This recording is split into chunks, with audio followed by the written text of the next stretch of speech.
us pray. Lord, maraming salamat Panginoon sa katatapos namin na gawain. Salamat po sa mga pagpapala. Salamat sa mga awitin. Salamat sa mensahe. Salamat Panginoon sa mga kasalanan dito. Panginoon, nawa ay naging katanggap-tanggap kami sa inyong harapan, Panginoon. Nawa, Panginoon, ay naging kalugod-dugod ng aming ginawa, Panginoon, sa inyo. Kung meron man mga kasalanan sa puso namin, Panginoon, ay hindi namin mga unconfessed sins, Panginoon, ay pinapatawaran po kami, Panginoon. Linisin niyo po kami, Panginoon. Nawa ay naitaas namin ang inyong pangalan sa aming kaligtahan. Maging sa aming pagtatapos, at dalayan po namin ang pangunguna ng Banal na Espiritu sa aming Panginoon. Alis nawa kami sa lugar na ito. Taglay namin ang pagpapala ng mula sa iyong salita. Taglay namin ang kasiyahan, Panginoon.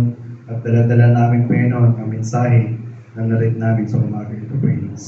Gabayan niyo po kami sa pagsisimula ng isang linggo, sa pagtatrabaho, bigyan niyo po ng kalakasan, Panginoon, ninyong mga anak, wisdom, Panginoon, sa kanilang mga desisyon na gagawin.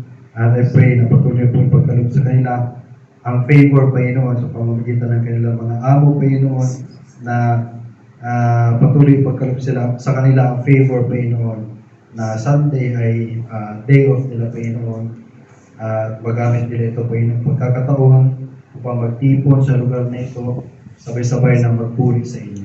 Maraming salamat, Lord, purihin ka. Muli, patawad niyo kami sa aming mga kasalanan at lahat ng namin dalangin sa pangalan ni Jesus namin tagapagligtas. Amen.